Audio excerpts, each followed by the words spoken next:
प्रत्येक पॅरेंट्स म्हणतो मुलं हाताबाहेर गेली आहेत, मुलं ऐकत नाही, मुलांचं अभ्यासात लक्ष नाही आहे, मुलं स्वतःचंच खरं करतात, त्यांना काही आम्ही वस्तू आणल्या तरी त्यांना आजकाल त्या वस्तू आवडत नाही आहेत. अशी प्रत्येक पॅरेंट्सची ही तक्रार आहे आणि मग पॅरेंट्स काय करतं, काउन्सिलरकडे जातं, काउन्सिलिंग करून घेतं मुलांनाही स्वतःलाही. पण ॲक्च्युली त्याची खरीच गरज आहे का? हां, की या पद्धतीनं आपण आपल्या मुलांना हँडल केलं पाहिजे. म्हणजे कोणीतरी बाहेरची व्यक्ती आपल्या मुलांना हँडल करणार, म्हणजे ती समजवणार तेव्हा आपल्या मुलांना समजणार. म्हणजे आपली मुलं आपली खरंच राहिलेली नाही आहेत. इतकी ही वाईट परिस्थिती का आली आहे? आणि याला कारणीभूत कोण आहे? इतका मार्मिक विषय आजचा हा होणार आहे, तेव्हा मंडळी सगळे हा जो विषय आहे ना, हा प्रचंड असा मनाला असा कुठेतरी हळवेपणा देऊन जाणारा विषय आहे. तर हा व्हिडिओ शेवटपर्यंत पहा. शेवटी खूप सुंदर असा मी उपाय देणार आहे, की मुलं जी ऐकत नाहीयेत, अशा मुलांसाठी आपल्याला काय करायचं आहे. तर एक लक्षात घ्या मंडळी, की ही जी मुलांची जी परिस्थिती आहे ना आजची, ही फक्त आणि फक्त त्या पॅरेंट्समुळे आहे. मग ती पॅरेंट्स काम करतायत, मग त्यात त्यांचा दोष आहे का? तर नाही. पॅरेंट्सचा दोष नाही आहे. पण पॅरेंट्सनी काय केलं आहे ना, सोयीप्रमाणे मुलांच्या हातात मोबाईल दिलेत. मग ती मुलं अगदी 4 वर्षापासून ती मुलं मोठी आहेत, तिथपर्यंत घ्या तुम्ही, की 4 वर्षाच्या मुलाच्या हातात मोबाईल आहे. 2 वर्षाच्या मुलाच्या हातात पण आजकाल पॅरेंट्स मोबाईल देतात. मग पालकांना काय म्हणावं?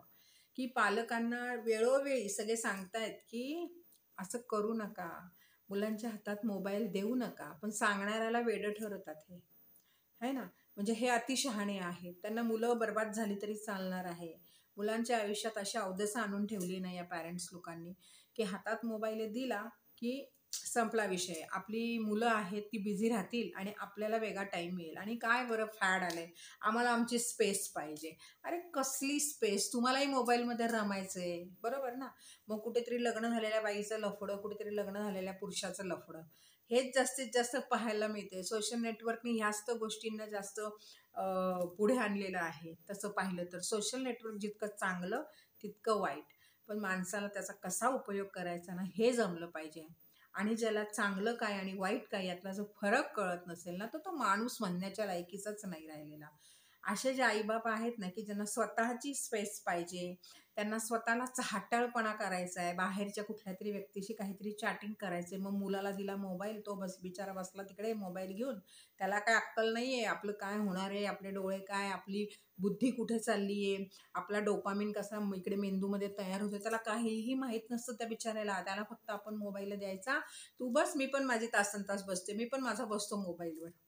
काय अर्थ आहे का ह्या पॅरेंट्सचा? ह्या पॅरेंट्सना काय कळणार आहे आपली मुलं कशी वाढली, काय वाढली, आपली मुलं काय बोलतायत? आपली मुलं तो गेम बघतात आणि बडबडतात, गेम बघतात आणि बडबडतात. पण आपल्या पॅरेंट्सना माहीत नसतं आपली मुलं नेमकी काय बोलतात. आणि मग कधीतरी तक्रार करायची, मुलं आमचं ऐकतच नाही. अरे तुम्ही कुठे असता मुलांचं ऐकायला, आणि तुम्हाला कुठे मुलांचं ऐकायचं असतं तसं पाहिलं तर, बरोबर ना? ह्या पॅरेंट्सची सगळी चूक आहे. मुलांना चूक आणि दोष मी देणारच नाही, कारण लहान लहान मुलांच्या हातात मी मोबाईल बघते, अहो ज्यांना दात पण नाही आले दुधाचे, पडले पण नाहीत त्यांचे, अशा मुलांच्या हातात आई वडील मोबाईल देतात. डॉक्टरकडे मुलाला आणतात, त्यांनी तिथे गप्प बसावं म्हणून त्याच्या हातात मोबाईल. पूर्वीचे काय करत होते हो पॅरेंट्स? त्यांच्या हातात होते का मोबाईल? ते होते का? ते मुलांना गप्पा मारायचे, ते मुलांना झाडं फुलं दाखवायचे, फळं, प्रत्येक गोष्टीचं त्यांना उलगडा करून सांगायचे. त्यांना असं भयंकर छान ज्ञान द्यायचे पहिलेचे पालक. आताचे पालक काय करतात? तू गप्प बसा, तुला मॅकडोनाल्डचं खाऊ आणेन. तुला ते मॅकडोनाल्डचं मी आत्ता बघ झोमॅटोवर मागवते, स्विगीवर मागवते. गप्प बसा, तुला त्याचं बर्गर मागवते. गप्प बसा, तुला हॅव मागवते आणि टाव मागवते. त्यांना बाकी काही येतच नसतं, कारण मुळात त्यांची बौद्धिक क्षमताच मुळात तेवढी नाहीये ना, की ते मुलांना काहीतरी समजावतील. हा मात्र बाहेरच्यांसमोर तर ते एवढे छान असतात ना, की बाबा आम्ही म्हणजे काय, आमची मुलं म्हणजे काय. पण तुमची मुलं नेमकी काय? तुमच्या मुलांमध्ये तुमच्याविषयी भावनिक नातंच निर्माण नाही होणार आहे, कारण तुमच्या मुलांना तुमच्याशी ते काय म्हणतात ना, कनेक्टिव्हिटीच नाही राहणार आहे. त्यांची कनेक्टिव्हिटी त्या मोबाईल बरोबर आहे. त्यामुळे नंतर म्हातारपणी तुम्ही मुलांना दोष नाही देऊ शकत, की त्याला आमची काही पडली नाहीये, त्याला असं आणि त्याला तसं. पूर्वीची पालक होते, पूर्वीही आईबाप झालेत, त्यांची मुलं आहे ना, जरी लांब राहत असली ना, तरी त्या मुलांना आजही आईबाबांविषयी आपल्या प्रेम आहे.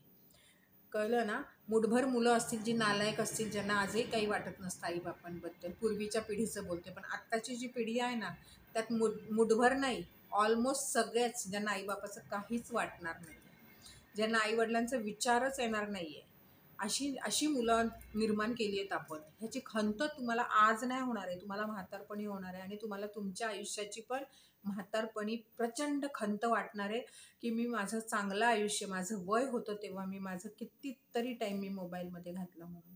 किंवा ज्या वयात तुम्ही काहीतरी करू शकता, ज्या वयात तुम्ही मुलाला वेळ देऊ शकता, मुलाचे ते बोबडे बोल ऐकू शकता, मुलाला एक एक गोष्ट समजावून सांगू शकता, नाती काय आहेत, आपले देव कुठले आहेत, आपल्या कुठल्या देवाविषयी कुठल्या स्टोरीज आहेत त्या सांगू शकता, आपल्या देवांचं महत्त्व सांगू शकता, आपल्या देवांच्या उपासना कशा करायच्या, आपल्या देवाला वेळोवेळी धन्यवाद कसे द्यायचे, ह्या अनेक गोष्टी सांगण्यासारख्या असतात. आपले महाराज शिवाजी महाराज होते, त्यांनी कसं पूर्ण आपल्या देशासाठी काय केलं.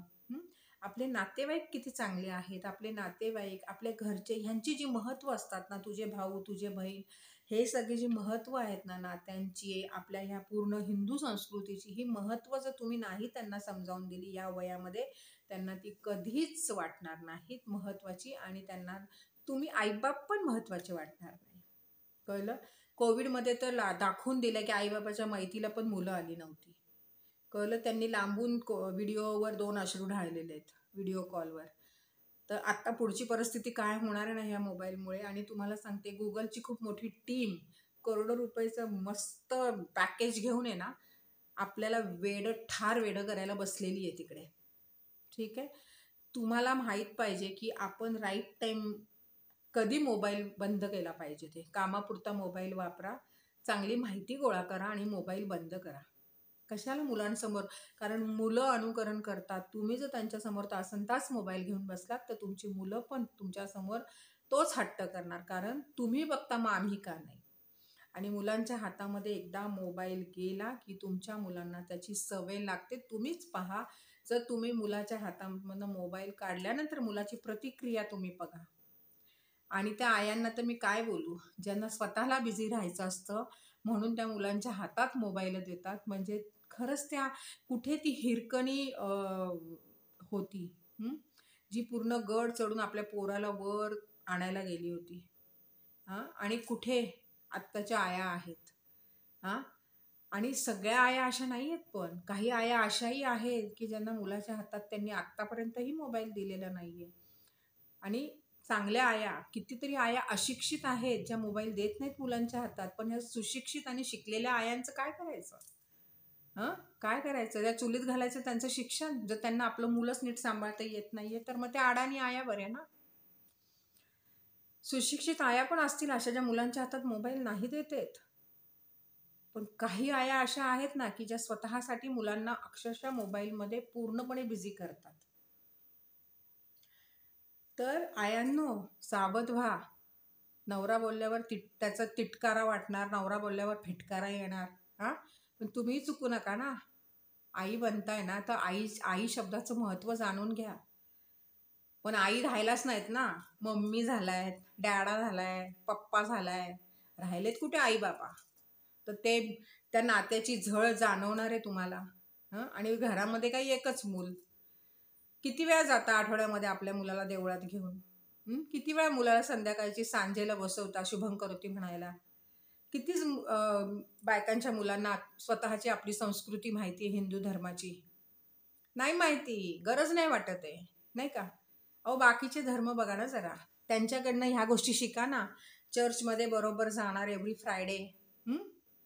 आणि बाकी तर मला सांगायला नको, मला बाकी धर्मांविषयी बोलायची इच्छा पण नाही आहे. कारण आपल्या धर्मातच असं सगळं चाललंय की आम्हालाच आमच्या धर्माचं महत्त्व नाही आहे, तर बाकीचं काय बोलायचं? आपल्या मुलांना आपले देव माहीत पाहिजे, त्यांच्या उपासना माहीत पाहिजे, त्यांचं महत्त्व कळलं पाहिजे. आणि हे कोण जाणीव करून देणार? ती घरामधलीच व्यक्ती असते. आता आजी आजोबा पण नको असल्यामुळे आजी आजोबा घरामध्ये नसतात. आजी आजोबांनी तरी, आता तर आजी आजोबा पण जाणते झाले, त्यांच्या हातात पण मोबाईल आले, ते पण बिझी असतात. असे बरेच कमी आजी आजोबा आहेत ज्यांना मोबाईल कळतच नाही. आणि बाहेरची बघा, परदेशातली लोक आहेत ना, आपल्या मुलांच्या हातातनं मोबाईल बाजूला सारून आपल्या मुलांना बाहेर खेळ शिकवत आहेत. बाहेरच्या ग्राउंडवरचे खेळ शिकवतात, घरामध्ये त्यांना बिझी करतात, त्यांच्यावर खेळतात, त्यांच्यावर गप्पा मारतात, त्यांना गार्डनमध्ये फिरायला नेतात. मोबाईल देऊन नाही बसवत किंवा पिक्चरला जा, मित्राकडे जा, मित्राबरोबर बस, मित्रांना घरी बोलव, हे सगळं नाही करत ते. ते स्वतः जातात, आपल्या मुलांबरोबर खेळतात, लहान लहान मुलाबरोबर गप्पा मारतात, त्यांना स्टोरीज वाचून दाखवतात, पुस्तकं वाचनाची आवड लावतात. वेगवेगळ्या ॲक्टिव्हिटीजमध्ये त्यांना पार्टिसिपेट करायला हे करतात. आणि आमचे पॅरेंट्स मात्र मोबाईल दिलं की माझं पोरगं गप्प बसतं, एवढं कौतुक त्यांना. पण ते कौतुक काय भारी पडणार आहे ना, नंतर तुम्हाला पश्चाताप करण्याचा टाईमही मिळणार नाहीये. तुम्ही तुमचा मुलगा हरवून बसलेले असणार आहात. तुमच्या मुलाला भावनिक तुमच्याशी नातच तयार नाही होणार आहे. कुठल्याच नातेसंबंधाला तो अजिबात रिस्पेक्ट करणार नाहीये, कारण तुम्ही केलेलं नाहीये. तर अजूनही वेळ गेलेली नाहीये, वेळ आहे. आपल्या मुलांना ह्या सगळ्या गोष्टी पटवून द्या, ह्या सगळ्या गोष्टी जाणतेपणी, जाणून बुजून त्यांना सांगा, समजावा. समजणे, बोलणे ह्या गोष्टींमध्ये फरक आहे. त्यांना तुम्ही जेव्हा ह्या गोष्टी समजवता तेव्हा ते गोष्टीला समजतात. तर जितकं लवकर होईल, जितकं शक्यता आहे या गोष्टी अजूनही सुधारण्याची, त्यांनी कृपा करा आणि आपल्या मुलांना मोबाईलमधनं बाहेर काढा. ते जग वेगळं असतं, त्या जगामध्ये त्यांना नका तुम्ही रमवू. ती करमणूक आहे, फक्त करमणुकीला करमणुकीच्या जागी ठेवा. 3 तासाचा पिक्चर बघून आपण बाहेर पडतो. आपण 24 तास तो पिक्चर नाही बघू शकत. एकामागे दुसरा शो, दुसऱ्यामागे तिसरा शो, एकच मूवी आपण सारखी नाही बघू शकत हो. कळतंय तुम्हाला? आणि तुम्ही काय मुलांना नको त्या गोष्टींसाठी तुम्ही हे करून ठेवलंय, तयार करून ठेवलंय. अगदी बाहेर काढा मुलांना. आणि खूप कळकळीने सांगतेय, पोट तिडकीने सांगतेय मी. खूप वाईट परिस्थिती चालू आहे सध्या, खूपच वाईट परिस्थिती चालू आहे. याला सर्वस्वी दोषी ते आईबाप आहेत, जे लहान मुलांच्या हातामध्ये फार कौतुकाने मोबाईल देतात. माझा मुलगा बघा कसं कौतुकाने अगदी सांगणार, मोबाईल बघा कसा कसा तो लॉक ओपन करतो, बघा कसं कसं. त्या कशाला कसलं कौतुक आले, फाजील कौतुक. ते काय तुमचा मुलगा वाया जातोय हे लक्षात घ्या. तुमच्या मुलाला मग तुम्ही बॅकल बनवताय, तुमच्या मुलाला बुद्धीच राहणार नाही तिथे. कसली कौतुकं करताय तुम्ही? हा, अजूनही वेळ गेलेली नाहीये. सांभाळा आपल्या मुलांना, कळलं ना? तो मोबाईल आहे ना, त्यांना तेवढाच द्या जेवढी गरज आहे. आणि खरंच गरज आहे का आधी तेही पहा. लगेच लहान अगदी 2-2, 3-3 वर्षाच्या मुलांच्या हातात कसले मोबाईल देताय? आणि जर ज्यांना वाटतंय की ज्यांनी आपल्या मुलांचे ह्या सवयी सोडायच्या आहेत, तर त्यांनी कृपा करा, माझा खूप सुंदर असा उपाय देणार आहे. हा उपाय करा. मुलं जेव्हा रात्रीचे झोपतात, जी मुलं लहान आहेत, जे आईच्या बाजूला बापाच्या बाजूला झोपतात, त्या मुलांच्या कानाजवळ जेव्हा ते 60% झोपेमध्ये असतात, त्यांच्या कानाजवळ जायचं आणि हळूच बोलायचं की आजपासनं तू मोबाईलचं वेड पूर्णपणे तुझं सुटलंय. आजपासून तुझे सगळे मोबाईलचं वेड सुटलंय. आजपासून तू मोबाईलकडे जास्त जाणार नाहीस. तुझा मोबाईलचा संपूर्ण जो काही छंद आहे तो संपलाय. तुझं मोबाईलचं वेड संपलंय. फक्त असं बोलत राहायचं त्याच्या कानाजवळ, हार्डली 1 मिनिटं 2 मिनिटं, पण ते बोलायचं म्हणजे त्याचं सबकॉन्शियस माइंड त्या गोष्टीला घेतं. हळूहळू हळूहळू तो मुलगा मोबाईल सोडतो आणि त्याच्या कानात हेही बोला की तू वेगवेगळे छंद लावून घेतलेले आहेस, तू छान पुस्तक वाचायला लागला आहेस, तू छान सगळे क्रिकेट खेळतोय, तू छान फुटबॉल खेळतोय, तू हे सगळं असं बोला. तुझं छान अभ्यासात लक्ष लागतंय. आणि जेव्हा तो 60% झोपेत असेल, 40% जागा असेल, तेव्हा त्याच्या कानाजवळ जाऊन जाऊन हे बोला. आणि जी मुलं मोठी आहेत, ज्यांच्या कानाजवळ तुम्ही बोलू शकत नाही, अशा आयांनी एका प्लेन पेपरवर ग्रीन पेननी हेच अफर्मेशन लिहायचं आणि त्या मुलांच्या उशी खाली ठेवायचं आणि ते तसंच राहून द्यायचं. जेव्हा तुम्ही उशीचं कव्हर बदलताना, तेव्हा परत कव्हर जे बदललेलं असतं त्या कव्हरमध्ये ते टाकायचं. तर मंडळी, खूप साधा सोप्पा असा उपाय दिलाय. मुलांच्या रूममध्ये ना त्यांच्यासमोर असे अफर्मेशन्स लावा ना की खूप पॉझिटिव्ह असतील, म्हणजे ते मोबाईलमध्ये अडकणार नाही. त्यांना वेगळं काहीतरी करावं असं वाटेल, त्यांना मोटिवेशन मिळेल. त्यांच्याशी सतत मोटिवेशनच्या गप्पा मारा. आणि त्यासाठी घरी आल्या तुम्ही काम करत असाल तर घरी आल्या तुमचे मोबाईल आधी बॅगेमध्ये टाकून द्या. ते काम घरात घेऊन येऊ नका, कळलं? आणि अगदीच मजबुरी असेल तर मोबाईल लांब ठेवा. एखादा फोन आला तर उचला. सदैव त्या मोबाईलमध्ये राहू नका. झोपताना मोबाईल, दिवसा मोबाईल, सतत नाही. मोबाईल ही अशी वस्तू झाली आहे ना आता, म्हणजे एक स्लो पॉयझन येते थोडक्यात. त्यामुळे तुम्हालाही मोबाईलचा वेड जर तुम्हाला अगदी बंद करायचं असेल, काढून टाकायचं असेल तुमच्या डोक्यातनं, तर तुम्ही पण हे अफर्मेशन्स लिहून तुमच्या उशीखाली ठेवा. आणि खूप सुंदर अफर्मेशन देतीये, खूप छान पद्धतीनं काम करेल जर ह्या प्रोसेसने तुम्ही सगळं केलं तर. आणि तुम्ही करून पहा, तुम्हाला त्याचे अनुभव येतील. आणि मग तुम्ही मला कॉमेंटमध्ये सांगा की तुम्हाला कसं वाटतंय हे करून. तुम्ही असंच करताय का तुमच्या मुलांबरोबर, किंवा तुमच्या घरात कोणी असं करतंय का तुमच्या मुलांबरोबर. हा व्हिडिओ जास्तीत जास्त शेअर करा. त्या आईबापांपर्यंत हा व्हिडिओ जाऊ दे की पोराची कशी वाट लावतायत ते, कशी ती कैदाशीर आणून त्या आपल्या मुलांच्या डोक्यामध्ये ते चांडाळ बसवलाय तो त्यांनी. जाऊ देत सगळ्या आयांपर्यंत आणि त्या घरापर्यंत हा व्हिडिओ माझा पोहोचवा, तिथपर्यंत तो व्हिडिओ. काय करायचे तसल्या आईबाप अशा मुलांना, ती मुलं कमनशिबी ज्यांना अशा आईबाप मिळालेत. तर मंडळी, खूप वाईट वाटतंय हे सगळं असं बोलताना, आवडत नाहीये मला पण काय करणार, मुलांची वाट लागताना बघतीये ना मी सतत ट्रॅव्हलिंगमध्ये असते, मी बघतीये मुलांची काय वाट लागतीये ती.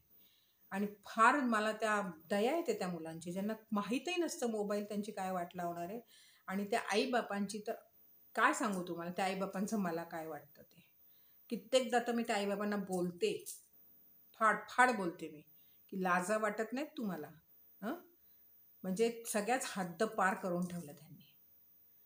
तर मंडळी, व्हिडिओ जास्तीत जास्त शेअर झाला पाहिजे. अजिबात कंजूसपणा करायचा नाहीये. जास्तीत जास्त एका बटनाने व्हिडिओ शेअर होतात.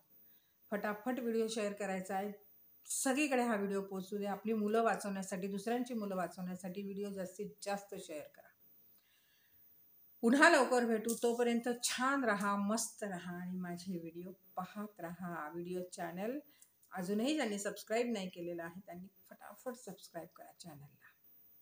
कॉमेंटमध्ये मला सांगा की कोण कोण असं करतं. तोपर्यंत निरोप घेते आणि लवकर भेटू.